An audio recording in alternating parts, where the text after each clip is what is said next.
Welcome back to the Zac Djellab channel, ladies and gentlemen. And I finally gave it a name, guys. I looked in the comments, the highest voted one, Friday Feels. The three Friday lanterns. Feels, the Three Lanterns, indeed, which is what the place is called now. Instead of Clubhouse 5, Three Lanterns, just off of Leicester Square, if you ever want to come to here to watch your football. Henry Hill, you're back on the channel. Oh, yeah. How are you doing? Welcome to Friday Feels. Friday Feels, lovely. No, good, thanks. I met the South African rugby team last week. Oh, yeah? They've listened to the podcast? Some of the biggest men I've ever encountered. Was it nice to meet Khaleesi? Honestly, I said hello to him, and he said hello back, and he shook my hand, and I in my mind, Levitate. I was thinking you are probably the most significant sportsman I've met so far. That's probably maybe not the biggest, That could be true. but I think he's the most Significant. Yeah, he's back-to-back World Cup champion, and honestly, it's pretty impressive. he said he signed every single person's autograph. He was a consummate. They professional. are. A lot of rugby players very, very respectful. That is very good. Who's the biggest sports star you've ever met in your life? The biggest or most significant? Most significant. I don't know. The biggest was, I guess, would probably Still be Thierry like Henry, isn't it? Henry. Yeah, Thierry. But I met Shane Warne. He's That is actually huge. that's a big, Yeah, that's a remember big that guy. video you did with Tomlinson and Hamill and Yeah. Shane Warne's like a big sports star, but significant, man. Shane Warne's probably significant. Genuinely. No, I agree. In But cricket. I don't know. Let me think. Okay. Okay. On the subject of Hamill, can we just clear up?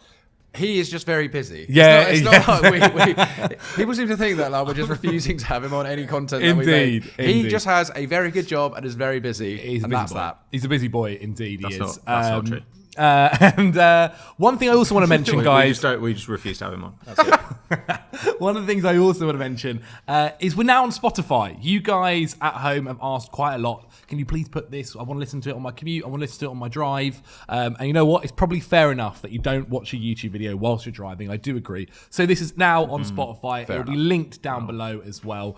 You can either go onto Spotify, search Zac Djellab or Friday Feels, and it will come up with the podcast playlist. Again, it's linked down below. Look, Henry, your ideas weren't much better. Henry, we could easily replace you with two other people. That's what we did last week. We doubled up. I'm just gutted. The Jibber Jalabber. I thought that was Jibber Jalabber I thought didn't, that you know, was- it that was didn't a make great it. game. And it's got better SEO. Between friends, we'll call this a Djellab, whatever it was, Henry. What a start, ladies and gentlemen. Zach trying to pronounce his own name. Jibber, what did you call it? Jibber Jalabber. Oh, Jibber Jalabber. Okay, welcome back to the Jibber Jalabber podcast, ladies Thank and you. gentlemen. Perfect, yeah. You owe Henry money now. We're back indeed. As I said, go to the link below if you want to watch this on Spotify or in future. Give it a rating as well. Please, 5-star star. five-star stars. It rating, would definitely help. like- Now, without further ado, let's get on with the video. As you can see by the title of this video, we're going to be doing the Premier League team of the season so far. Henry Hill, you today are the head of the PFA. Funnily enough, you've made it there. You've made it to the big time. Along with bringing in better use of VAR and automated offsides now, you're also making the decision for the team of the season so far for the 2024-2025 season. Me and Patrick are going to be nominating a player for each position, and you then have the decision of who wins it for now. I've genuinely never been given this role in all the years of doing these kind of. I was shoots. I was thinking this recently. That I swear you've never been the person. Zach always makes it me because I have kids. So that I don't have to do research. I will. Rather than I had a brief look at form tables or whatever, but rather than that, I'm gonna base it on Our arguments. Friday feels. on the how on Friday feeling On our yeah, feelings. So, Yeah. So yeah, good luck, guys. Thank Go for you. it. Thank you very much. Well, I don't mind kicking things off then in goal. And for someone who I think last season had a lot of stick throughout the year, particularly in Champions League performances and a couple of moments in the Premier League, I think this year he's actually probably been one of their best players. Maybe one of two, to be quite honest. And it's Andre Onana in goal for Manchester United. As I said, last year, he did have a lot of moments. And we've kind of seen this throughout Onana's career, where he can be this fantastic shot stopper, really good with the ball at his feet. But even at Ajax, at Inter Milan, he would have moments where he kind of thinks, what he's doing? Like he's lost his head or whatever it might be. Or a save that should be quite simple, he hasn't done. But this year, I think he's been really, really good. Maybe this is also partially due to the kind of mess around him, but this was also the same mess that was happening last season, and he does seem to kind of have a better idea of what's happening. I'm really interested to see what he's going to be like under Ruben Amorim as well, now having maybe even a bit more of a secured defence if he goes to a 3-back as well. But overall, he's been doing pretty good. Like, he's not necessarily top of the post-shot expected goals table, but he's not far off it. I think he's in the top 5. He's doing very, very well. And generally, I just think United's campaign, like last year, there were so many games where we'd come out of it and go, oh my God, Onana has cost them here. Onana has done this to them. And sometimes I think one of the best compliments you can give to a goalkeeper is when you're not talking about them. When you can come out of game after game and go and not have the talking point be about Andre Onana, and actually sometimes him making these incredible saves, which he has done this season. He's had multiple moments where he's been fantastic, and not have, like, for instance, you look at the Chelsea situation and Rob Sanchez, he's constantly every week being criticised for the penalty against Manchester United, his distribution. Another person who's a very good shout, Alisson's another fantastic keeper, but I thought maybe not played quite enough games so far this season to be qualified for it. Whereas Onana, I think, has done a fantastic job. And look, he came in for a lot of money last season, had a lot of eyeballs on him. And so far this year, I think he's done very, very well in a quite bad Manchester United team. Okay. I think that's fair. I think that's a fair shout. I've got Nick Pope. Oof. So Nick Pope, Newcastle in the early stages of the season were absolutely dreadful. They couldn't get the press operating. The defence actually looked really, really shaky, but they were still in a pretty good position. They were still in the upper half of the league, even though I don't think their performances really supported that. And I think that was largely down to Nick Pope.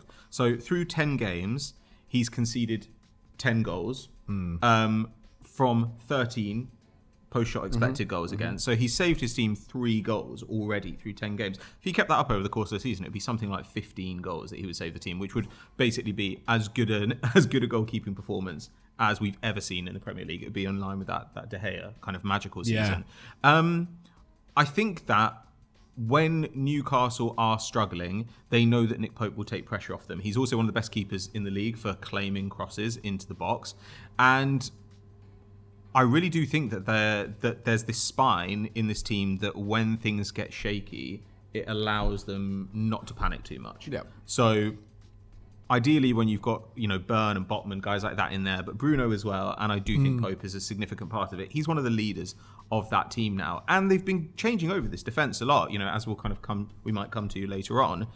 They've really been bedding in certain players in that backline this season, and I think it helps when the guy behind them is extremely authoritative, takes a lot of pressure off them by claiming high balls, and is just a really, really good shot stopper. And I think Newcastle are now getting the press functioning as well. I think the defence looks like it could go to another level. I thought they were...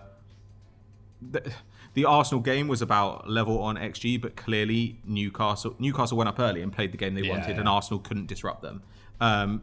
That was also a really bad performance from Arsenal, but you've also seen them do it to Chelsea, where I think they were broadly the better side. Yeah. I thought they were the better side against Manchester City as well. You don't think it's Chelsea? I thought it's Nick Pope that cost them. I'm not saying that he'll never cost them, but at the same time, he's kind of up 3 goals this season. It doesn't really matter that much. Goalkeepers are always going to make errors. I think David Raya's had a great start to the season, but he's made errors. Ederson, I always think, makes high-profile errors every season, but there's no denying that team is much better with him than without him. I think the same goes for Onana. Onana is not immune to errors. No, we've definitely not. He can be all over the place about that, but I think the benefits kind of outweigh the costs. If we're asking goalkeepers never to make mistakes in order to be good goalkeepers, then we're never going to have a goalkeeper. Yeah, true. And I just think that Nick Pope is quietly having a very, very good season. I think if Newcastle achieve anything this season, it will be on the back of the defence. And I think Nick Pope is kind of the unchanging part of that. Pretty much everybody else in that defence. In fact, I think everybody else in that defence over the last season and a bit has missed significant time. But Nick Pope is always there and always stable. Yeah, I was half expecting to hear Raya come up because he in terms of sort of standout saves. Obviously this season, the Villa ones were incredible. He's been, but yes, Onana. I think the best thing, as you said, is that we're not really talking about him. I said the other day on a separate show, he will be considered one of the best goalies in the Premier League very soon. I think he's a really, really excellent goalkeeper, and that United decision to move De Gea on and bring in a younger keeper. Sure. He's not even that young, actually. But United's decision I think it's been vindicated. Yeah. With the performance he's doing now. And he is the least of their problems at this point, Onana. That said, I do think that Pope has just week in, week out produced more standout moments for me. He has had like you know what? He has slipped up in a few games, but then I saw someone like break down just how important he's been to the side in the last few months. And Newcastle aren't as bad as perhaps the table suggests. They've been unlucky in the earlier parts of the season. And I still think they're going to be knocking on the door of certainly Europa League, Champions League football. And Nick Pope's a huge part of that. I'm so sick of people telling me that because he's not good at passing out, he's not a good goalkeeper. I'm like, he is an unbelievably good goalkeeper. But it depends right on the team you're playing, right? Like, I don't like Eddie Howe's not asking Nick Pope to play out from the back, is he? So like, I don't think it's an issue. But you stick Nick Pope in a Man City side, and I think people then like there's a way to criticise him. You know, like I saw Joe Hart talking about how Postecoglou opened his mind to I thought this was playing really out, and it just shows me that actually it's not always on the keeper to be able to kick the ball out. The defenders and the movement in front of them has to be sufficient for them to go and make that pass. Obviously, it helps if you've got the ground game of Edison, but Nick Pope can probably do that to an extent. But what I see is someone whose reflexes and ability to make a save and keep his team in games is undeniably good. So yes, Nick Pope's in for me. Goalkeepers and centre-backs more than other positions like have their stats and the shape of their performances determined by their tactical role. And I don't think that you can really blame people for the way that they're asked to play. And Nick Pope actually has pretty good success on his long balls. He's a good keeper. I will say Leicester's keeper has been brilliant this year. He's kept them in, basically. Yeah. Hermansen. Yep. Hermansen. Yeah, he was great last year as well. He was fantastic. And he's someone who could definitely play with... Considering how bleak their goalie situation was. He does get a lot of chances to make saves. I'll say that. Yeah, that's fair enough. Okay, well, let's move to the right back position. I went first last time, Pat, so you can go first this time. Okay, so I've cheated a little bit here. Though I've put somebody in who has absolutely played there. I put in Milenkovic. So this shocked me because there was someone else available who plays for a certain Liverpool team. I think Trent has actually had a weird season. Like, Trent's passing and attacking numbers are way, way, way down on previous seasons, and his defensive numbers are up quite a bit. He is playing a more conventional fullback role, at least in the actions he performs on the pitch, than he has done in the past. And I think he's been pretty good. But I don't think that Liverpool's success defensively is because of Trent. And I think that their attacking game, the success has been because of the forwards. I will come on to a Liverpool player later. But look, Trent's been good. I think that Liverpool have still played... Well, I know they've still played like an easier schedule. The Leverkusen game to me is their most impressive one. But... I don't know. We'll see as the season goes on, especially because Real Madrid might be interested. But anyway, Milenkovic, I had to put somebody in from Nottingham Forest. They've conceded the second fewest goals in the league. They've conceded the second least XG in the league. Milenkovic, we really loved this as a signing. I think it was wasn't it like 12 mil? It was cheap. It was like a super bargain, and he is an absolutely enormous guy who can play as a centre-back or as a right-back, but because he can do that, it basically means that when your wing-backs go on, when your full-backs go on, he's really comfortable defending in wide zones. He's an absolute aerial monster. He's got better aerial success than Murillo. Huge. His long balls, he's finding the target with 80% of them, which is absolutely crazy as well, and he's making more defensive actions than Murillo. So Murillo, I think we think of as a guy who's like quite active. Milenkovic has not historically been that. He's been a more conservative defender, but he's been able to do that too. Frankly, I could have put either of them in, but I wanted to put in Milenkovic, and because of the other guys I picked, it made sense for him to go in this slot. And I do think numerically he's made the difference. Plus, of course, it's an easy story to tell, which is Forest have gone from being crap last year to really quite good this season. Probably not as good as fourth, but but clearly very good. And third, in fact, aren't they? Yeah. Clearly very good. And Milenkovic's arrival, I think, is a really integral part of it. I cannot believe AC Milan signed Pavlovic over Milenkovic when looking for a new centre-half. Sure. There was a couple of years ago where I think we were touting this guy. They've got Chow playing and stuff. You can understand it. We were touting him to be like one of the next big centre-backs. No one ever really ended up going for him. He was linked to Man United for a long time. And everyone was kind of like, oh, well, if you can't get... Skriniar, then you go for like the next best like Eastern European centre back, and they all saw Milenkovic as like this kind of knockoff choice. But actually, he's had a really good career, and he's very versatile. Yeah. Like, he's a good passer. He's not like good in the super air, old good in either. Like, defense. he's like, what, 27? He's peak age. Yeah. Like, yeah, he's good. It's nice because he's one of those people that, like you say, was talked about for ages. You always like William Carvalho. Will he ever get that move? Will he ever go to the big team?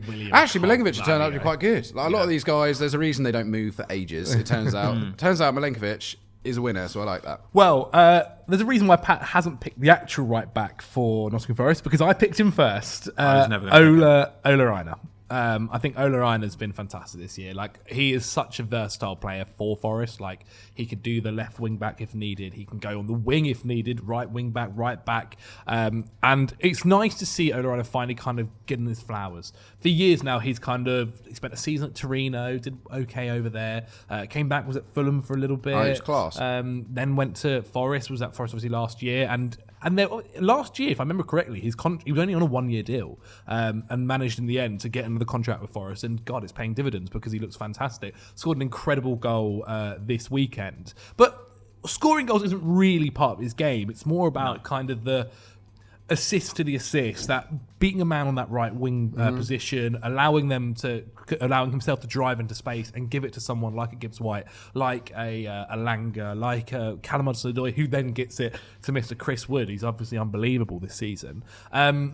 He's unbelievable at beating his man. He's in the top 7% of the world for successful take-ons. Does really well, progressive carries. I think he's someone this season who people took notice of him last year, and obviously with the way that Forest are performing, everyone's going to kind of be under the microscope. But this year, you're seeing him kind of be this huge presence for them. But even defensively, like, he can do the hard work if needed as well. He's definitely more of a flying fullback rather than a sitting defensive one. But Forest are sitting back, like they are having taking pressure onto them, and he can do that job. And then when they need to kind of spring an attack, he's one of the guys helping out on that side. I think he's been brilliant this year in terms of just making this Forest side so good. Nuno. We all sat here last year at the beginning of the season and was like, Nuno could be the first to get the job. But he has looked at his Forest side and gone, what are my players amazing at doing? What are they not amazing at doing? And gone, okay, let's do this to make sure that we don't give opposition these opportunities to kind of capitalise on our weaknesses. And let's definitely prioritise our strengths. And I think he's doing that perfect job as well with Ola Reina. Is there no way I can include both of these players? Because I sort of think... I'll let you have Milenkovic over my next centre-back choice if you want. Because I do think Milenkovic has been unbelievable. But it does make sense. If it was an... Not right back though, is he? He's not a right back. Neither of these guys is actually playing right back. This is not a Garth Crooks famous kind of, 2, 3, De Bruyne at wing back just for a laugh kind of situation. I do miss that already. It just not the same with Troy Deeney. Are you taking it a bit more serious though, Deeney? I'm going to put Aina in. Okay. I think he's amazing. Yeah. I genuinely, the way that Fulham went and just bought Anderson again to get the band back together, I wish we went and got Aina too. He's a brilliant right back. But I'm going to consider Milenkovic over the other options at centre half. I don't think it's crazy to have not more than one Nottingham Forest player in that defence when their defensive structure is as good as it's been. Yeah. But Liverpool's defence deserves credit too. Anyway, keep going. Well, then why not let's do our centre backs there, then both as a pair, and then you've got the options to pick 2 centre backs from. That's good. I've gone for 2 pretty good centre backs, that's for sure. Virgil van Dijk, who this year has been fantastic. That Liverpool defence in general has been amazing. Obviously, they've started conceding a few more goals more recently. However, they're all obviously going to as the season gets on, but he's just continued to show like the level that he's performing at. I think under Slot as well, like he's enjoying this kind of change. I think the whole Liverpool team is. I've definitely gone to a player later on who is definitely enjoying it. And my other one is Gabriel. Saliba, I think this season has been good, but the red card is obviously something that's going to be a mark next to his name. If we're being honest, is Saliba playing to the same level he was last year? I think he started the season, so I don't know as the season's gone on. Again, that Villa game in particular, I thought Saliba was amazing. But Gabriel has definitely, I think, at least been at the level that he was last year, especially as well, like in terms of in the box. Like he's always been this threat for Arsenal for set pieces. And Arsenal's defence has conceded like the 3rd least XG in the league, like barely more than Forest, and they've done that despite being down a man for over a game and a half. It's funny because if we... It's pretty good. And actually have played quite a tough schedule relative to the other teams at the top. 100%. And I know obviously Arsenal are sitting, is it fifth? Rice hasn't been particularly good either, which I think has changed things.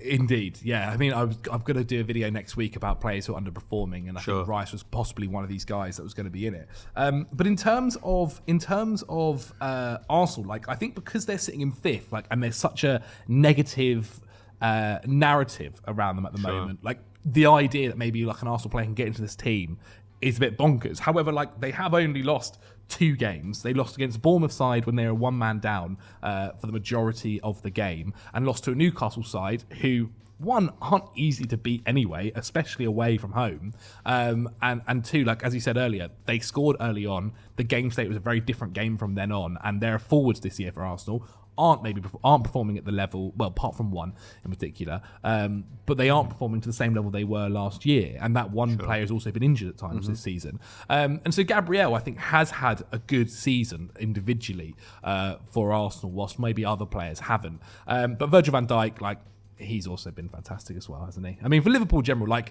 Liverpool are top of the league. They have currently conceded, 6 goals in the league, 8 expected goals, which is quite frankly ridiculous. They've had a change in goalkeeper. They have now started playing teams in terms of the fixture list, which have been a little bit more difficult. They destroyed a Manchester United side. They beat Chelsea. The one team they did lose to was Nottingham Forest, but again, that kind of game state changes when they go 1-0 up and suddenly, like though to be fair, they scored a lot later on in the game. Smash Leverkusen. They've got a hard run coming up, though the majority of it is at home, which I think is a huge advantage for them. But they've got Villa at home, they've got City at home, they've got Real Madrid at home, they go away to Newcastle, they go away to somebody else. And like I mentioned, I think just Saints. So they've got a tough run coming up, but like the fact it's all at home gives them the opportunity to really put up like quite a lead on the teams chasing them. And like I mentioned, they've got a new manager, and like they are playing maybe slightly different to how they were, but like it is still the same kind of core squad here. So these guys all know each other, what they're trying to do. Like, it's amazing to see Luis Diaz played basically striker against Leverkusen and scored a hat-trick. He was incredible. Yeah. He's on an absolute incredible form at the moment. But they all know what they're doing. And you know what's been real benefit? Having someone like Konate for most of the season so far as well. Sure. No injuries. Like I think it was the worry on the weekend when he came off. But like that partnership together are fantastic. Like Konate genuinely could be a shout here as well for one of the centre-backs for the season. But I'm not suggesting him. I'm suggesting Van Dijk. Fair enough. So Zach obviously took like the big names here. So I did send my list to Pat. So I've gone for some guys who I think have maybe been a bit disregarded. I think Senesi has been having a good season. I think Bournemouth's strength is not really in their defence, but I think we underestimate how hard it is to play as a centre-back in a pressing system. You almost always have to cover a lot of ground. You're tasked with mopping balls up really high up the field. You're required to help pen teams in. Like all this stuff actually, it makes significant technical and athletic demands of you, I think. And Senesi, I think, has been their most important centre-back, and Bournemouth have been excellent. Bournemouth were better than Chelsea, they should have won. They were better than City, they did win. They were better than Arsenal, they did win. Like they have been even away at Anfield, I thought they were highly impressive. That ended up at like 19 shots apiece that game, and I thought they deserved better than the 3-0 loss they ended up with. But he's at like nearly 5 defensive actions a game. He leads the defence for ball recoveries. So this is really the job he's asked to do, to mop everything up. And he's their most important passer from the back. I think that he's having a good season. I think if you look at Bournemouth, you don't really think, wow, I mean, Semenyo is exciting, but Semenyo's 24. You know, it's not like a 20-year-old. When you look at Bournemouth, you don't think, wow, there's tons and tons of incredible talent here. And yet they are a horrible matchup for basically anybody right now. And Iraola will probably leave for a bigger job next summer. I think that Senesi is a really key part of that. The other guy is Joachim Andersen. I think he has to be in here. If you look at his aerial success and his tackle success, they are not as amazing as you might expect. You know, it's not like he's winning every challenge. He's actually only about 50% in both of those things. But Fulham this season have been really territorially dominant, and there have been a ton of games where they've been by far the better side by the underlying numbers, and sometimes they've lost those games. You know, you look at the Villa game, by far the better side. You look at the West Ham game, by far the better side. Arguably. You look at Man City, they were the better side against Manchester City. Like, genuinely, you look at their numbers in those games and you watch the game and you think, Fulham look incredible here. And again, playing on the front foot without real defensive midfielders asks a lot of your centre-backs. And Joachim Andersen, I think, has been absolutely fantastic. I think it probably benefits him, actually. I know you're talking about Olaina and getting the gang back together and everything, but I think it might benefit Andersen that he played with Kenny Tete for a year at Lyon. Like, those are guys who know each other. But he's underrated, Tete, as well, he's at 8 passes into the final third each game, Andersen. So he is passing into the final third like an elite central midfielder. He's passing into the final third, more than guys like Bruno Guimaraes and Declan Rice and all these kind of guys. Like, he's passing into the final third the way that, like, Granit Xhaka used to, or the way Jorginho does. Like, I mean, that is an awful lot of passing to put up from centre-back. And when you watch Fulham, if you watch the Brentford game the other day, when Fulham are pushing up, trying to get a goal there, who is the guy conducting the game from deep? It's Joachim Andersen. I think he's been fantastic. I think Fulham are... Because of the positions in the table, it's understandable that Forest are getting more attention. But I have been every bit as impressed by Fulham as I have been by Forest. I actually think it's almost more impressive in a way because I look at Forest's talent and I look at their manager and I think the manager's playing exactly the way he wants and he's using the talent exactly the way that you would expect them to be used. Whereas I look at Fulham and I think, I don't know how this is working. But the fact that Silva is getting it to work, and especially after people like Polini's gone, what's going to happen? Oh, they took risks in the transfer window. And it still is a risk. Like, at some point, it's possible that legs go out. Yeah. Well, you say that, but Smith Rowe has not started several games and, has seen sub minutes and stuff. Reece Nelson, they're still only getting, like, a certain amount out of him. He's not, like, a guaranteed starter. And he's got Jimenez back, But Jimenez has been excellent. Traore's been very good. He's still wasteful, but he's a huge threat. You can't just discount him. Iwobi is still an excellent progressive passer. What was the stat you told me about? Well, did I see about Iwobi? There's something about like Iwobi where no player has played more passes into the box than Iwobi. That doesn't surprise me at all. That doesn't surprise me at all. In the days that somebody did a bit of a study years ago for looking at the most efficient passers into the final third. So not just the guys who are passing into the final third, but their attempts to enter the final third, how successful those were. This is when Iwobi was at Arsenal, and I think like number 1 was like Ozil, and number 2 was Iwobi in the league. That's crazy. It's quite. He's a really classy, intelligent player, and actually, I think Fulham now have a lot of intelligent players. Yeah. But I've just been really impressed by them, and I think it'd be an absolute travesty if we don't have a Fulham player in here. Wow, that's very nice for you to say so. There's a lot of competition for spaces at the back in this one. I think it's easy just to go, Van Dijk's just being Van Dijk, but he has at 33 almost stepped up again, and I think. And I'm not bothered about the whole aura thing about him, that whole meme. He is a Rolls Royce centre half at the highest order, and I don't think you can deny how good that Liverpool defence has been, particularly again in the absence of an out and out DM in front of that back line, protecting what they're doing there. I am going to include Van Dijk, and then for me it's a toss up between Senesi and Milenkovic for the other spot. Who would you prefer? Who do you honestly think has been better? Because Milenkovic, I'd put Milenkovic in. I think he gets more protection. Senesi and Zabani's partnership is one of the most unheralded in the Premier League. I thought about him as well. Because that was the partnership last year as well. It shows that if you just give a team time to gel with each other, with Kirkej, who played about half the minutes last season. Unbelievable. So good. City. Sure enough, if you give a team time to gel, they will produce results. And Senesi and Zabani are proving just that, keeping out my man from Juventus that they bought in. Dean Huijsen. So I'm going to include Milenkovic and Van Dijk at centre half alongside Olaina. But obviously I do love Joachim Andersen. Oh, wow. Unbiased there from Henry. I love it. Moving on to our left back then. Now, Manchester City this season are not good. They are not good. They game state wise, the way they it feels like I've just unlocked the word game state. I said it several times already today. But just the way they are going about games, conducting themselves in games, like missing chances, defensively appalling at times. The one player though who has been fantastic is Gvardiol.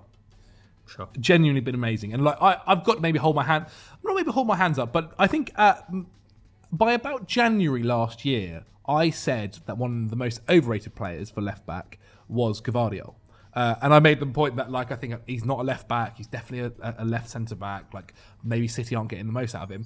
And it's like he heard it after that and went on like a man-made mission to prove me wrong, because he became this goal-scoring left back who does incredible things to the team, can take the ball from that left flank and absolutely glide with it into midfield, and cut onto his weak foot and put it onto the top corner several times. He continued that this season. But again, like he wasn't doing that say February last season, and he's definitely he's gone from that and become this fantastic fullback for them. Is he maybe the most expensive defender in the world? Right now for City, he's definitely their best centre back, or best defender at least, because he is probably the only player in that side where I think right now he has maybe Haaland has a shout to be within this team for team of the season. He is become such a leader in that side already. They're relying on him for moments to score goals, to create things. It's weird how much he's elevated himself defensively and going forward as well. Well, I mean, in terms of, if you look like stats-wise, it's ridiculous. Like, goals for a left-back, for the amount of goals he's getting is quite frankly outrageous. I think he's already got 3 in the league. I mean, a couple of his goals have actually come in games where they've ended up scored against Bournemouth, obviously this weekend, ended up losing that game anyway. But, like, he's basically their best attacking threat at the moment. And that's not great considering the rest of the players they have in that side. Like, obviously fantastic for his passing, has always been really good, was fantastic like that for Leipzig.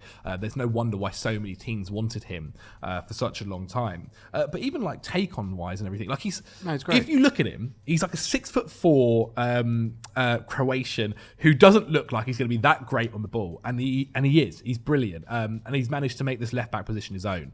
And when you do look at the rest of that City side, who are performing so badly, and you think, God, if they didn't have someone like Josko Gvardiol at the moment, they'd be in even worse trouble. Like, he is sometimes grabbing them by the neck and getting them out of these situations. The Wolves game that we saw before Bournemouth, like I mentioned earlier, Man City weren't good enough really to for the last 5 games or so, but he was there to get the first goal to help them obviously get back into that game as well later on. I think right now for him, he's probably, there are a couple other shouts as well, like Anthony Robinson. We've got Pat's one who'll be coming up as well, but left back, he's definitely it for me. I mean, I'm interested as to who you've gone for here. Yeah, there aren't a lot of outstanding candidates. You know, Andy Robertson, I think, has probably been Liverpool's worst regular. Tsimikas, though, has had some impressive games recently, but yeah, I don't know. I was kind of rooting around for something here. I was just like, maybe Timber's had some praise and has played in different positions, but like he hasn't been great, I don't think. Like, I really struggled. So in the end, I kind of had a look at some of the numbers again, and the guy who I was impressed by is Lewis Hall. So Lewis Hall last season barely played, it felt. Yeah, and they spent a lot of money on him, on getting this guy into the team, and they kind of needed him to glow up this season, and he really did. He's 20 years old, and he looks like an excellent two-way fullback. Defensively, really good defensive numbers, loads of deep progressions as well, which is really helpful, you know, when you're kind of dealing with like the end of Trippier. Yeah. And Bruno, I think, has been doing steadily less like progressive passing relative to, you know, when they first bought him from Lyon, he was kind of like a final third pass engine, and he can still do it, but it's not really his game anymore. He presses a lot. He creates a lot from his position. He is good in the one-on-one. He's a big physical threat. Like, having basically, he's quite an old-fashioned fullback, right? In that I think he is a kind of lock down the full flank fullback. Like, he's kind of got the pace to do that, and he is just sound in all phases of play. And you know, originally he's a central midfielder. Yeah, like academy days, central midfielder. But he looks, but there are guys who are central midfielders and go to fullback who still look like central midfielders, right? Trent Alexander-Arnold. Sure, though I think he's obviously like a kind of midfieldery fullback, and somebody like Rico Lewis the same. Whereas Hall just looks like an excellent fullback.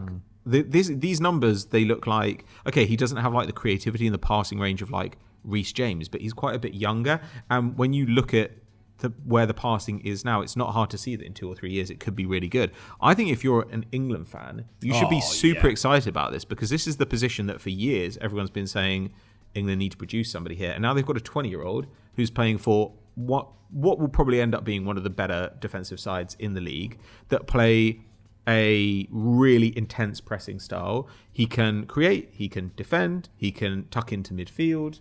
I really don't see what there is not to like in his numbers.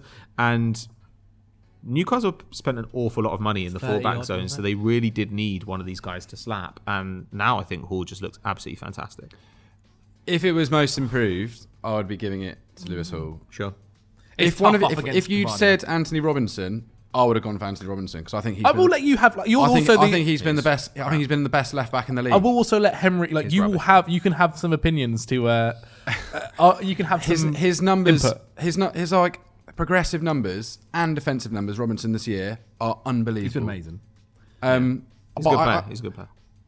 You don't think he's I just said he's a good player. You will never find evidence of me criticising Anthony Robinson. I like Anthony Robinson. Jedi. I feel like I've got to go on the people that you've pitched in. I can't just fully believe your arguments. Yeah, you can't. No, you can't pick. Okay. Them. No, he has to pick one of ours. I was going to say, I'm happy to give you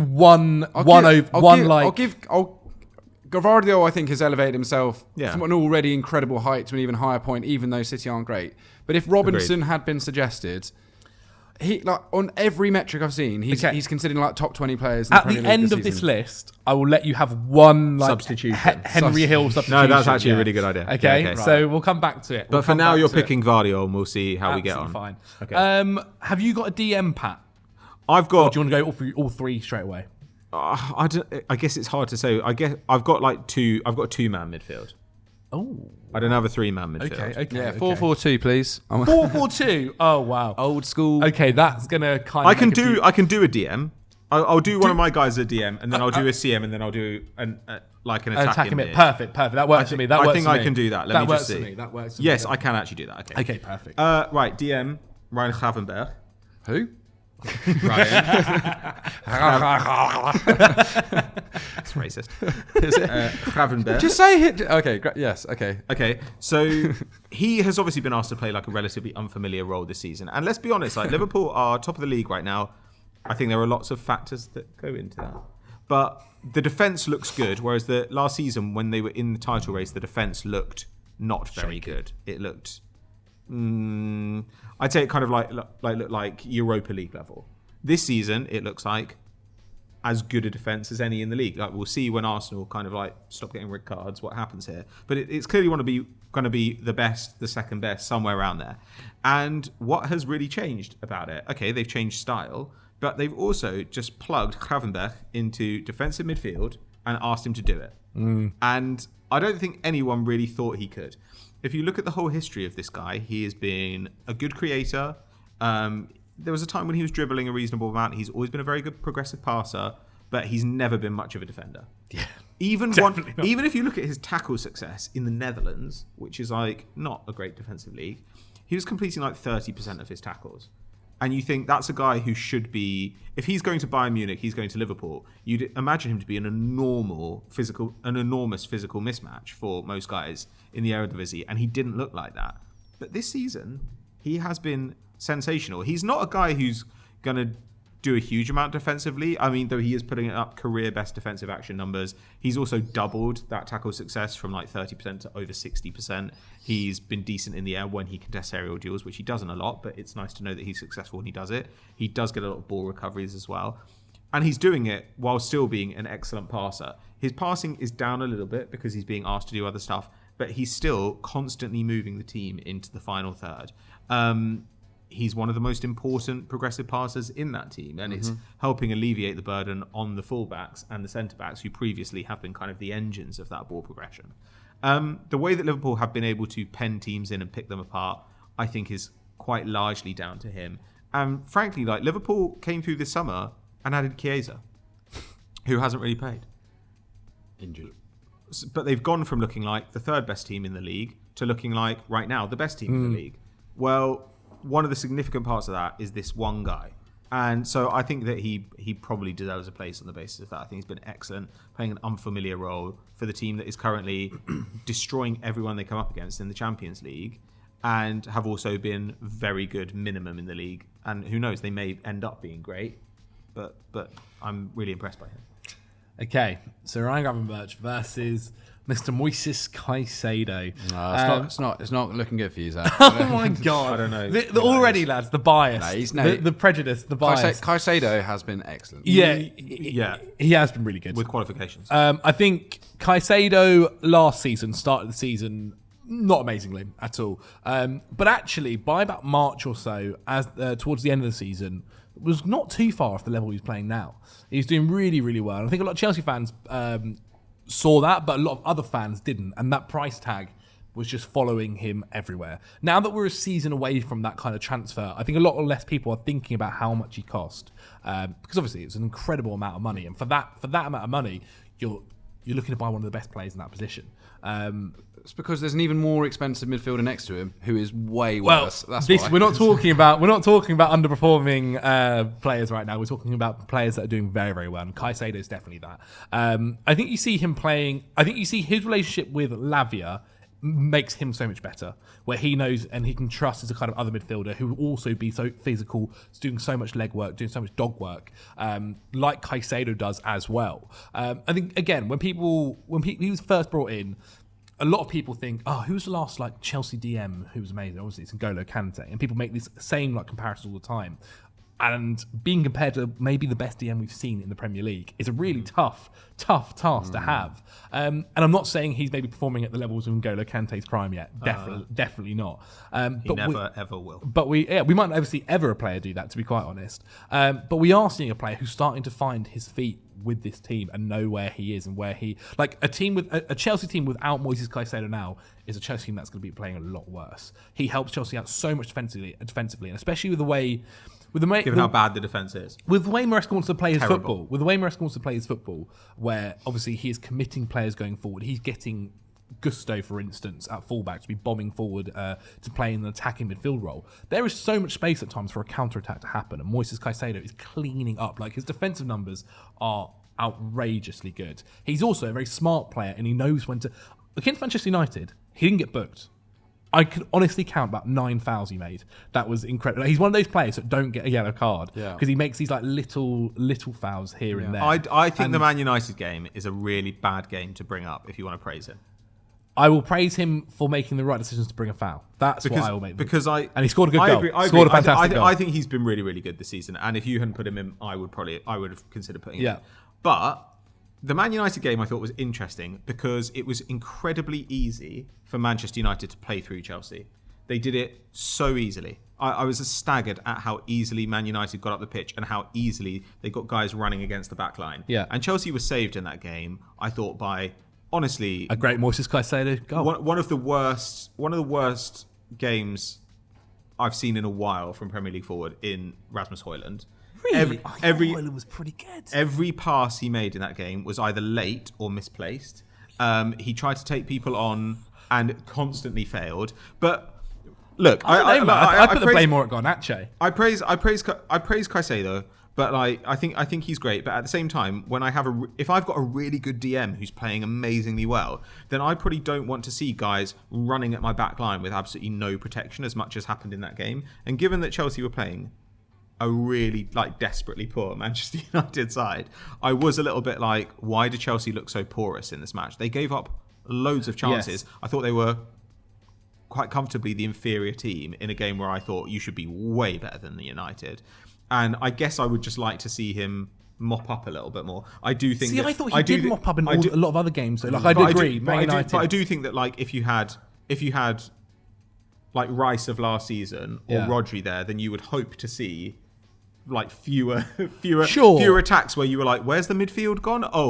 There were just 3 attackers running at 3 defenders. That happened in that game over and over and over again. And if that's happening over and over again, I think it's quite hard to come out of that game and say, well done from the DM. Great match from you. Okay, even if he scores. But I think also though, in that I know game, it's not just about one match, but I do see that quite a lot with Chelsea. But in particular, where teams are running against their back line, and I think, where's the DM? Oh, he's up the field somewhere. Well, normally actually at times it's because he's having to drop into a right back position. That's kind of his job at times. Sure. When Gusto's moved forward, it's his job to then go into this. I'm not saying it's position. just him, but I think it's easy to look at his defensive action numbers and think, oh, this is great, and it is great. It is really good, and I think he's a fantastic player. He's 23 years old. You've got a guy here who could be a great DM for you for most of the next decade. It's not a huge criticism because I think also the team just isn't functioning defensively at the moment. Yeah. They don't press well. The back line, I think, has like some personnel issues and isn't that well drilled. Like there are all sorts of issues there. But given that he's also got another DM alongside him, I was a little bit like, why do you look so porous here? Like, what is going on? Yeah. Maybe it'll be different. Maybe you'll play. But I think you're picking out on one game here. Like Maybe it's quite a big game. Maybe you'll play Arsenal. And also, if you're going to praise him for the goal in that game, I think you've got to criticise him for the things he did badly in that game. Maybe against Arsenal this weekend, he'll have a really good match, and like Saka will be quiet, and Odegaard, if he plays, will be quiet, and you'll just say, you know what, that is what he's capable of. But I saw a lot of praise for him after the United game, and I thought that was not a great showcase for how good he's been this season. It wasn't too bad. I really did. And I think Chelsea's defense, players, and I think Chelsea's defense is crap, and I think it's quite hard to praise the DM for a team with a crap defense. But do you not think you could praise a good DM for a crap defense? Like essentially, he might be doing overwork to make them. No, because you're giving up loads of chances. I do think The chances of getting past him. I think I think Pat's being a bit harsh, but he does make a point that an elite DM, and bear in mind he does often play next to Vega and He plays next to Lavia. That's his position. Lavia as well. They should be less porous than they are. I think. But the defense I think is Caicedo worse. is Defense great. is worse than I think Liverpool's Caicedo's defense. great. But the ball's getting to that defense because they're not shielding it. That's No, the but my point more so is that like he is having to go. Oh my god, the position at right back. Yeah, No one's yeah. there, lads. I've got to go into that. Well, sure, but I mean. That's a tactical issue, but I do think a lot of Chelsea fans want to have it every way, where they're like, Maresca's doing a good job, and the team looks really good, and Caicedo's been phenomenal, and we're just going to ignore the fact that every game that we play against, like teams just cut through us like butter because we cannot defend. Like that is what I see when I see Chelsea. I'm just like, wow, this is so easy to attack. I would agree. Ruud van I think the defense is Nistelrooy, poor. I think the defense is Ruud van great. Nistelrooy managed to like pick the lock of Chelsea's amazing defense. Come on, man. No, Okay, I do agree that the okay. defense Enough, is amazing. enough. We need to move on position-wise. On the basis of the two, I do think Caicedo's been a lot better. I'm going for Gravenberch for the two. Tielemans, that could have been an option. Elliot Anderson, I think, has actually been... Hold your horses. We're going to do another midfielder. Okay, all right. I'm just thinking about like people who are roughly playing CDM this year. I think there's been some good showings this season. But yeah, Gravenberch, I think, has been exceptional. We've got a lot of positions to And guys. again, I think you can't deny how important he's been to shielding that back line with Van Dijk there. I think Liverpool, I really enjoy how a bit more boring they've been under Slot this year, which is actually, I'm so bored of people thinking that attacking football is the only way to win games. It's not. Look, Gravenberch has been amazing this season. I would like to see. It'd be interesting. Obviously, it's such a made up scenario. It would be interesting to see Caicedo in that Liverpool team. I think Caicedo's how that would work he's a very good player, and I think he's only going to get better and better. Okay, He's one of those 90-year contracts that's going to. Henry, when you start getting abused, don't blame me. Don't blame me. You're the head of the PFA now, mate. It's all on you now. Yeah, but no one listens to Chelsea fans. Right? Otherwise, we'd all be miserable. Let's do centre midfield and attacking midfield together, Okay. so we can go through. I have got Mr. Yuri Tielemans as my centre midfielder, and Cole choice. Palmer as my attacking midfielder. Tielemans this year has been Tielemans this year has been not even this year. It was great towards the end of last season as well. But this year in particular has been commanding that midfield fantastically well. It is starting to get interesting against maybe now when they are coming up against consistently Champions League, Premier League, Champions League, Premier League, Champions League, Premier League. But to be honest, for most of the season so far, they've done a pretty good job at it.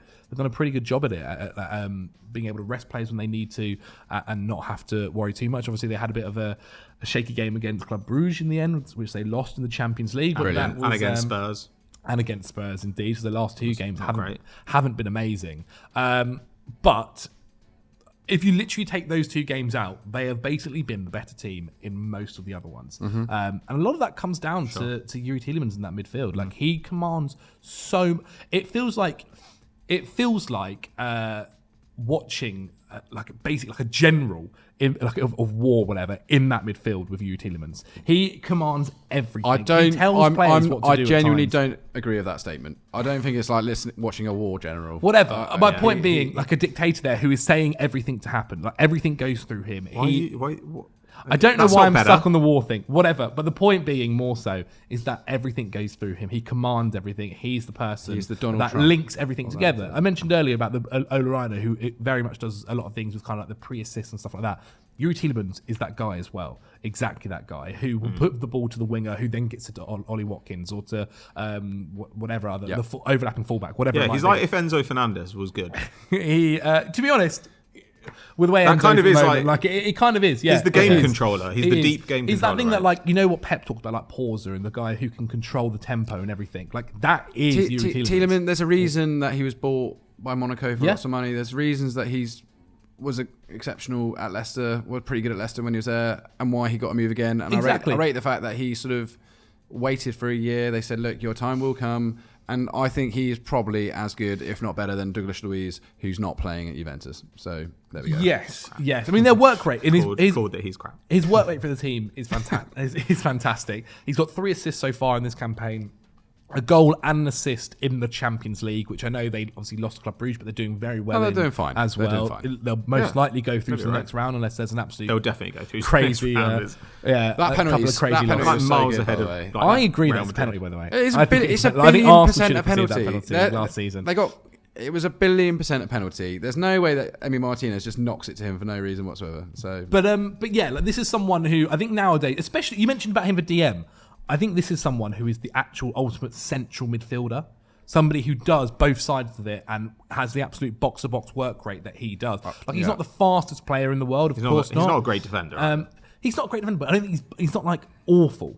I think he does work hard for the team. I'd say and he's on the helps them cusp there. of awful. I don't know. I'd say he's quite a bad defender, but it just doesn't matter because he's absolutely phenomenal at other stuff. But Sure. look, All right. all right. I understand why you selected But Palmer. Douglas Luiz was crap at everything. So like, you know, Palmer is pretty good. I'm aware of what Palmer's done this Yeah, year. he's pretty You good. don't need to tell attacking me again. midfielder. he is good. There you go. I won't put up an argument for Palmer for now. How many goals and assists is it though? Just Palmer? Yeah. 13. I'll get the exact number might- for you now, but it's not far off that. I Like, think it might be 12. I I think actually the top. 7 goals, 5 assists. Okay. I think the top 5. And not many are penalties. I think the Maybe top 1. 4 players in the league, like for goals and assists, are like Palmer, Haaland, Salah, and Saka. Yeah. Which, if you ask somebody to name the 4 best players in the league, you'd probably be like, yeah, that's actually probably quite close. Yeah. Like, I don't know. Right. He's who unplayable. I will say he's had a couple of offish games more recently. When he's on. Liverpool and Man United. You say that, but But- the Man United game, they tried to double up on him. And I Yeah, looked and at his still- stats at the end of that game, and I was like, he has 1 expected goal and expected assist Yeah. combined. And In that game, despite the fact that I felt like he basically did nothing, he always gets his Oh, shots, he always creates his without a chances. doubt, and like he probably should have had a man sent off against him for that Martinez United tackle. should maybe have had 2 red cards Yeah, in that game. yeah, quite That game was literally. ridiculous. Okay. So I'm gonna let you know. Zach got to these players before me. Okay. But I wanted to put Baleba in. I wanted to talk about him. Baleba, I think, at some point, is going to be a big sale. Yeah, We said him for 100 100 million, didn't we? A big sale. 5 defensive actions a game, 6 progressive passes. So basically as good as it could be in both regards. He's also at 1.4 dribbles a game with 65% success. Now, I know that that's really hard to kind of like work out how good that is. But basically, central midfielders do not dribble. Yeah. Like, if you're at 1.5 dribbles or really significantly over 1 and you're a central midfielder and your success rate is kind of over 60%, so you're not like just losing the ball by trying to dribble, you are quite rare in central midfield. And I think the interesting thing about Baleba is when they signed him, we were like, I guess he's going to be a DM. He's going to like replace Caicedo. And then it was like, maybe he's going to be like, Winger. you know, more of a central midfielder. And he is really more of a central midfielder. But you see him go out to the wing. You see him go forward and kind of be like leading the press at times. You know, you think of that Chelsea game and looking like how far forward he was. It's almost the role that like Moussa Dembele used to play for Spurs, like, you know, nearly 10 years ago now, where you had this guy who was often in the 10 space, but was doing it to coordinate the press. Stop looking at my notes. You don't want a surprise. What's the matter with you? You're the guy who shakes Christmas presents. I'm a journalist. You are not. Oh, sorry, you've interviewed Jeremy Corbyn now. You are a journalist. I'm a journalist. But I just think he's fantastic. He's really, really young. Brighton are still kind of getting their legs under Hutzler. They don't quite have their best personnel bedded in. The defense certainly isn't dialed in. The press isn't dialed in. They've been trying different formations. They were highly impressive in that first half against Liverpool, though, playing in a completely different way. I think Baleba is going to go from strength to strength this season. And genuinely, next summer, if I told you now, okay, a Brighton player is going to be sold for £80 million next summer, who's it going to be? You'd be like, there are like 4 guys it could be. Like, truly, It could be Baleba, it could be João João Pedro, Pedro, yeah. it could be Mitoma, it could be, he hasn't really played much, but it could be like Evan Ferguson. Like, there are loads of players it could be. But Baleba is quite a special talent because he's a central midfielder. He's going Danny Welbeck. Attacking mid, I put a guy who's new to the role this season, Dwight McNeil. Dwight McNeil's got 6 goal involvements. What a boy. He's got 6 goal involvements through 10 games playing for Everton, which is not to be sneezed at. That's crazy. He's also one of the most important progressive passers. He's at like 4.5 progressive passes a game, which is pretty phenomenal. He is passing into the penalty area pretty much as anybody in the league. Last time I looked, he was top of the expected assist table. I think that's probably not true now because Saka and Palmer and guys are like putting up assists like constantly. He was leading the Premier League in through balls, which is also kind of impressive. He's playing this completely free role this season, and honestly, it's transformed Everton's attack. It means that he gets in a position to shoot with his left foot, and he is clearly a plus shooter from the edge of the box. But I didn't know that he had this creative touch, because he was playing under a manager who knew him before, and Dyche was still using him to do crosses. So you were like, maybe that's what he could do. Maybe he can't do other stuff, but he's always had good defensive work rate. He's clearly an intelligent player. He's still pretty young. Yeah, I don't know if you don't think is he 24 yet? something like that? Because he's been around for so long, I'm always like, he must be 26 He must have now. been playing football, by the way, since he was like 17. Yeah, Genuinely. And I really like the player. I'm not sure that he's a kind of player where you'd think, oh, he can go up a level. He can go to another club. But to be running the game for Everton is really working for him right now. And Everton are going to be totally fine this season, which is saying something given where they've been over the last couple of years. Yep. And Dwight McNeil, I think, absolutely deserves credit for that. To have 6 goal involvements for Everton after 10 games, I think is absolutely staggering work. I think that's as impressive as the people who have more goals and assists but are playing for much better teams. Yeah, I think he has been incredible. I appreciate that Zach had the first bite of the cherry of these, but I also think it's important to point out some of He is the best players. the players in the shadows, as it were. I love Dwight McNeil. I have to include Palmer. He is just probably one of the top 3 players this season, and he looks even more exciting than last year. Some of his passing from deep has been the one against to watch Newcastle, outrageous. So he goes in. Tielemans. I'm surprised no one said Elliot Anderson. I really am surprised. I thought about Elliot Anderson. The other suggestion I was thinking was Curtis Jones. No. That's that one done. No, he's good. It's good to see him, but he's only really in the last few weeks. Yeah, started he needs playing to again. start all the time. He's not. So yeah, Elliot Anderson joins Robinson in my potential subs list. But who are you picking for now? Tielemans is going in. Tielemans. Okie dokie. Brighton are odd. I really can't figure out if I think they're amazing or Brighton. like a work in progress. I think they're both. I think they could be both. Yeah, I think they're very good, and I think they will probably get quite a lot better. Yeah. I feel like they have to get some kind of high European football position. They have to get Europa League. But there's also the argument as well, like it depends on the if the Premier League gets a 5th Champions League spot and all that kind of stuff again, which will go through come January and February, I'm I sure. don't think they really have to do anything. Like, they've got a really young squad. They've got a really young manager. The manager kind of needs reps at this level. Yeah. He's a guy who's coming up from like lower level football as well. And also, like, if they got Conference League football, if they were in the Conference League, I'd back them to go pretty far. I think like, they will try and sell Mitoma next summer because Yeah, he's he's one of the getting a older little bit older players as well, isn't he? If they could sell him next summer for big money, then they'll laugh and do this again. Yeah. And Minte's still super young, like Gruder, like Baleba. All these guys are so young, it just doesn't matter. All right, let's keep going. Hinshelwood's having a good season. Indeed, he is. Right wing. I was stuck between 2 players here, and neither of them are Salah. One was Semenyo for Bournemouth, because again, I hadn't had a Bournemouth player in this side, so I was like, I wanted to get at least someone to talk about there. And the other was Bryan Mbeumo. I think I'm going to go with Bryan Mbeumo, just because he's someone who I have loved for a little while now, and I again was shocked that in the summer that no one quite made a move for him. I know Tony, and to be fair, maybe Brentford wouldn't have sold him no matter what the money was, unless it was something ridiculous. But there were rumours that Liverpool were interested in him a couple of years ago, and when you see him fit and firing, it's no surprise. He's got 8 goals so far already in the Premier League campaign.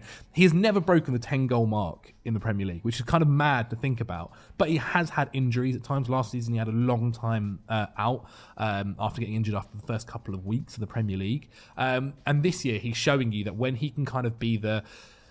It's weird because he is kind of operating on the right wing, but he has had injuries at times. Last season, he had a long time out after getting injured after the first couple of weeks of the Premier League. And this year, he's showing you that when he can kind of be the... It's weird because he is kind of operating on the right wing, but he has had injuries at times. Last season, he had a long time out after getting injured after the first couple of weeks of the Premier League. And this year, he's showing you that when he can kind of be the... It's weird because but he does come very central quite a lot of the time. And at the time, you could also argue that he's maybe playing striker. I thought he was a striker this season.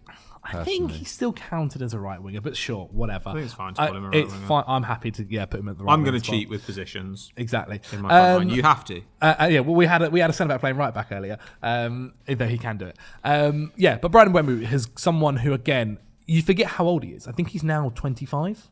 Just turned 25, having had a year off as well through injury. He doesn't look like that injury has made him any worse. And I do think he is a player. You mentioned earlier about a player, McNeil. Could he make the step up?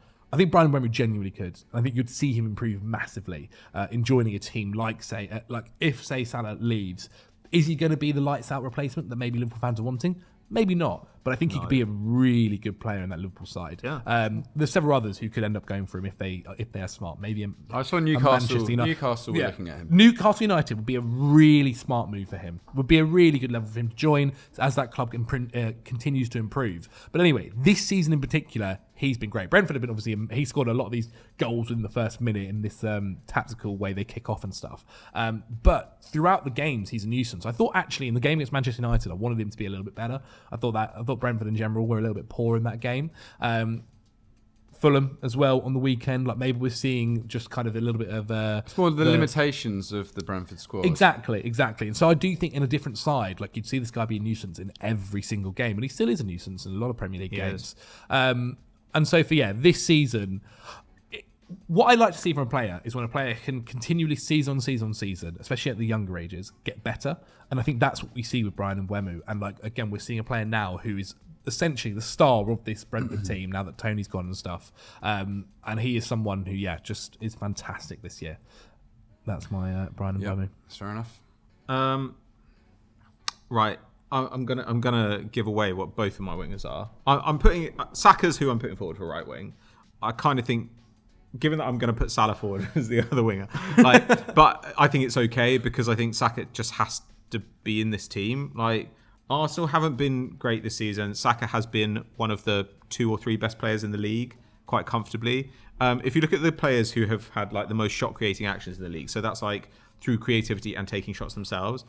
Until these last 2 matches that he missed, I think he was on something like 55 and the next best was like 35. Jesus. He was miles and miles ahead. He's still creating about 1.2 shots more per game than the second best player in the league, who's Cole Palmer. Saka is creating like 6.7. And then Cole Palmer is next with like 5.5, which is also insane. And this is despite the fact that Saka has missed a game with injury and has played a whole game down a man, where they were asked to kind of defend a lot. And I thought he was pretty heroic in a couple of those games. In the absence of Martin Odegaard, he is basically the only creative presence in the team, and he's really stepped up. He's got 10 goal involvements. He's got one. If you take out penalties, he's got 1 goal involvement fewer than Palmer, and he's played 1 game fewer than Palmer. He's just been phenomenal. He clearly leads the team now. He's also putting up career best numbers for dribbles, for carries into the penalty area. He's putting up more shots than before. He's just the one guy in this team who's capable of creating something out of nothing. He only really struggles when teams double up on him, and teams are able to double up on him at the moment because there's no Odegaard in the centre. So Newcastle, for example, the other day were really good. Yeah.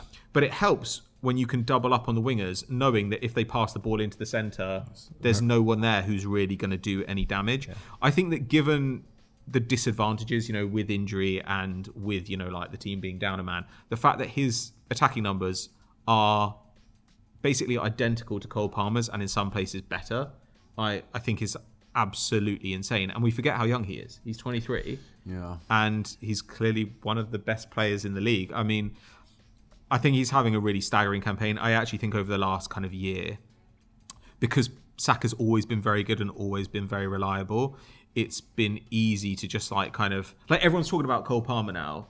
Well, if you take out penalties, Cole Palmer has 1 goal involvement more than Saka. What is the difference between these guys? They're the same age. Right? So what is the difference between them? Like the difference, I think, or one of the differences is that Saka, we're just kind of used to it. Palmer's also playing in a worse team, I think, as well. So far this season, I think a lot of people would argue that's not necessarily the case. But yeah, I can see that argument. I'm not saying he's better than Palmer. Yeah. I'm saying that like sometimes, especially with guys like Salah, and I think with Haaland, who we'll come on to, it's really easy to just like write it off and say, like, oh, they just do this season after season after season. That's what makes them special.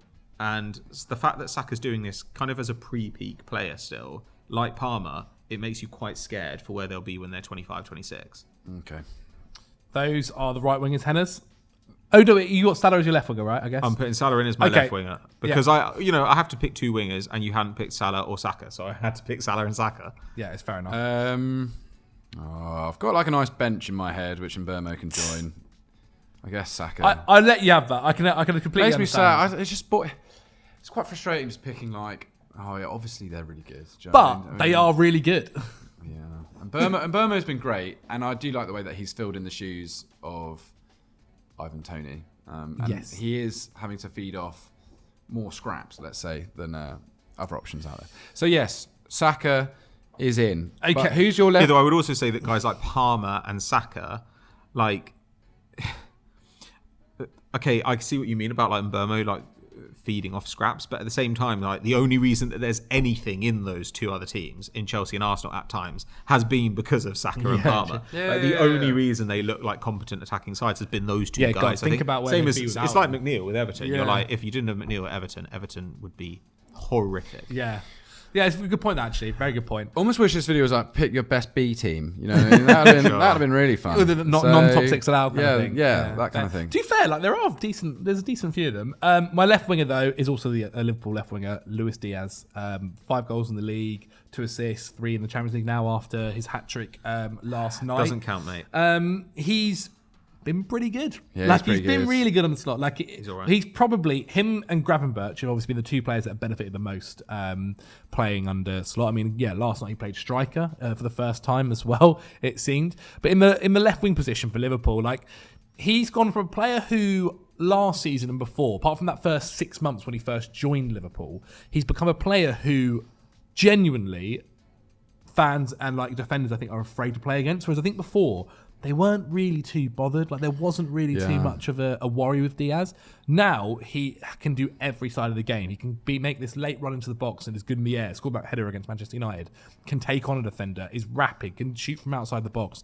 He can do pretty much anything. I mean, that whole Liverpool attack is definitely like Gakpo's gotten very good as well on the slot, and been a worthy kind of replacement out on that left wing at times. But Luis Diaz has genuinely this season been maybe one of the best players in No, I agree. all I agree with you, positions. Zach. It's tricky. Do I put him in over Salah and get absolutely hammered in the comments? That's what I'm wondering here. He is more of a left winger than Definitely. Salah. Has Salah played left wing before? It's also completely fine to just like pick the Have a bit guy of you fun. want to put in. Like you could put in Diaz, But also picking Saka over Salah is not like I think that's a fair enough argument. Has Saka actually been better than Salah though this season? Is what I'm really. I think they've been quite similar levels. So I'm looking at this. Salah's at like 0.7 expected goals per 90. That's pretty much exactly where Saka is. They're both really important progressive passers, outlets to their Salah's team. played more games, maybe. If kinda- that's the change for you. It's kind of difficult. Top of the league. 12 goal involvements to 10 goal involvements. Like this is pretty tight stuff. And I do think that whenever a team is top of the league or above another team, the temptation is always to say, "Oh, well, they deserve to be in You know because what? they're top of the league." I'm going to stick with Saka on the basis that We don't have an Arsenal player in the team. what you as were well. saying in that he's probably having to do more heavy lifting, whereas Liverpool have an abundant. Well, with Diaz offering such a threat on the other side, because I'm right that Martinelli's not as good as people keep telling me he is. With Diaz actually stepping up this season on the other side and occupying defenders, Oh, for God's sake. All right, fine. Luis Diaz is going in at left What's wrong wing. with that? Okay, Just put it in. look, Henry. I think you're going to like our striker shouts. Put it that way. If it's mate. Erling Haaland, then Well, I might as well say it. Like Haaland is there. oh yeah, Haaland has to be in consideration for this team. He's he's the top scorer. he's the top scorer in the league, and also City's attack. Stat padder. He has half of City's total XG. Okay, so City are about 20 expected goals in the league, and Haaland has 10 of those, and number 2 is Bernardo Silva, who has 1.4. So this is a team that has been increasingly built to maximise Haaland, which I think I would have questions about the wisdom of that, but you can't deny that it's doing it. And there have been games, as there always are with Haaland, not just where he scores a load of goals, but where he scores goals that literally nobody else in the world would score. I think about that Chelsea game where he gets the pass and he just holds off a defender. I'm like, this shouldn't result in a chance. Results in an enormous chance. Yeah. The goal the other day, Christ, who was it against? Where was it in the Champions League, and it's like the back heel, like craziness. But I was just like, fuck off. Like, it's like a goal. In FIFA sometimes you can just like power up a shot when you're away from goal, and they somehow pivot and like hit it as like Endrick hard into the top corner. It was like that. I was just like, this shouldn't be possible, but apparently is. And that is the thing about Haaland. Not that he just like scores the big chances, but that he scores things that are not chances. It always annoys me if I like check in on BBC and they're like, oh, it's been a big chance for whoever, a 25-yard shot that goes narrowly past the post. I'm like, that's not a chance. That's a great hit that makes it look like a chance. With Haaland, it's kind of the same thing. Like, Haaland will just create these things out of absolutely nothing. And so he routinely wins games out of absolutely nothing. And that is such an... We actually underrate that quality, I think, because we just look at the goal numbers and think they're phenomenal. And you're like, another striker would score a lot of goals for Man City, but the best striker in the world after Haaland would not score a load of the goals that he's... The only player we've really seen who kind of played like this at all was Ibrahimovic, right? Where he would score goals that you were like, Ronaldo wouldn't score that. Yeah. Like, it's ridiculous. And Haaland does it more. He's so acrobatic at times, isn't he, with it? Like, I can't believe how good he is. It's mad that like already, what is he, third season at City? Like, we're bored of it. Yeah, people almost get used to it. Erling Haaland over here. No, like, you do get used to it. He's been doing things this year which are remarkable. His ability to create space with like one touch and just... There's a couple of goals. There's that second by the goal. Fact he seems like a bit of a twat. So like his thing, the thing recently where he was like, where he's like, oh, stay humble or whatever, and then like obviously City have lost 3 games since then. He's been dog shit. Like, and I do think undeniably people are like, he scores more, like he scores all his goals against crap teams. It's like everyone scores more goals against crap teams. That's how that works. He's also signed with Prime. He's also under the Logan Paul KSI banner, which is that a stick to beat him with. So we're Arsenal. Well, yeah. Stick to beat him with. Look, it's tough competition, really, striker. But Chris Wood is trying his best. Chris Wood is trying his best. 8 goals in the league so far. I think he's the second top goal scorer. You mentioned earlier, Henry, about this team's like a third Haaland. His conversion rate is nuts. It is, quite frankly, ridiculous. And he is doing an outrageous job. Like, keeping Tyrone Awoniyi out of the side is not an easy job. What a feat. No. But it isn't an easy job for him. It isn't an easy job. Normally just like health. Yeah, it is normally health doing that for Awoniyi. But Chris Wood has stepped up to the plate. Like, without him in this side... I love Chris Wood. You don't need to say anything else. Without him in this side, Forest will be where they are. But there are your comparisons. Erling Haaland versus the Chris Wood, who is just unbelievable. Put Chris... You mentioned earlier, the second best striker in the world. Would he get those finishes? Yes, Chris Wood. Chris Wood. That's good. Okay. I hate this. Look. this sucks. Haaland, I can't put Chris Wood in. Chris Wood is going on. I can't not put Salah in and then not put Haaland in Chris Wood. Yeah, you can. You can pick whoever you want. No, Haaland's in the side. Has been exceptional. Okay. So your squad at the moment, right? Yeah, and you've got one substitution. Who cares? Evan Nilsson's coming good, man. Okay, stop it. Pope in goal. Yes. The Pope. Ola Aina, Milinkovic, Van Dijk, Gavardio. Left back. That's pretty good. Gravenberch, Tielemans, Palmer. Yeah. Saka, Haaland, Diaz. Come on. Would you like to make a Henry Hill substitution? My bench, as I see it, is... Mbeumo? Mbeumo, Robinson, yeah, Elliot Anderson. We haven't mentioned a single Spurs player as well. Oh, that's a shame. It's a shame. Given that Spurs are playing really well. No, they are. It's really, I mean, yeah, it's... You could argue for Van der Ven, but I don't think their defence is like really good enough. I would probably not do Kulusevski. You could try and make the argument for Brennan Johnson. Pedro Porro? But Brennan Johnson's still only at like 5 goal involvements in the league. It's not even McNeil levels, I've got to say. Porro's a good shout. Porro's a really good shout. Everyone's been pretty good. Papa Sarr when he's off the bench. I love Sarr, man. Yeah, he's good. No, I'm taking Gavardio out and putting Robinson in. I don't even care. That's happening. Whoa. Okay. Anthony Robinson, that is my trump card coming in. You said it'd be a shame if a Fulham player's not in. Well, we've got one now. We've got a proper left back going in. If Gavardio doesn't score those goals, are we saying he's that good? That's what I'm wondering. So yeah, sure. No, I agree. But I agree with that. And John Stones has scored some goals as well. Yeah. Maybe what it is just when City are struggling, they just chuck the big boys in the box. Bullshit. Yeah, Though half of the goals Dwight have been McNeil was right-footed. and Buemo, Dwight Elliot McNeil, Anderson. Elliot Anderson. These are all great players who are making the bench, along with Chrissy Woods. And yeah, I think it's been really fun. But that is my final decision. Who's your Smith manager Rowe. of the season so far? You can have this decision. We've not done any prep. There was a name just in my head, Is it actually. Slot? Yeah, I think Arne Slot taking over from Jurgen Klopp. And I saw Rory Smith on the BBC going, he's had a relatively good start. Like, no, he hasn't. He's had an exceptionally one good game. Yeah, he's lost one game and he's undefeated at top of a ridiculous Champions League group. Arne Slot has done amazing. But I think credit there has to go to Michael Edwards and the team around him for obviously making that transition as smooth as possible. Okay, there we have it, ladies and gentlemen. Thank you so much for watching the video. Again, make sure you check out the description below if you want to listen to this on Spotify, or if you didn't watch last week's episode about Manchester United, check that out as well. Henry Hill, the lovely people at home want to check you out. Where can they go? Salah's also on the bench, by the way. I forgot to say Salah is definitely on the bench. Doesn't make the reserves. Please just go to Football Joe, subscribe, or follow me on Twitter. There we have it. Patrick Van Straaten, PVS. Where can people see you? I have my podcast Unseen Incidents with me and Pete Dorman. You can find that on your favourite podcast app. You can also find me at Transfer Flow Podcast on YouTube, and also as a podcast. I'm available there twice a week. Fantastic. Guys, all of that will be linked down below in the description. Get in there. Subscribe to the channel if you haven't already. Like the video. Leave a comment on who is your team of the season so far. And we'll see you guys next week.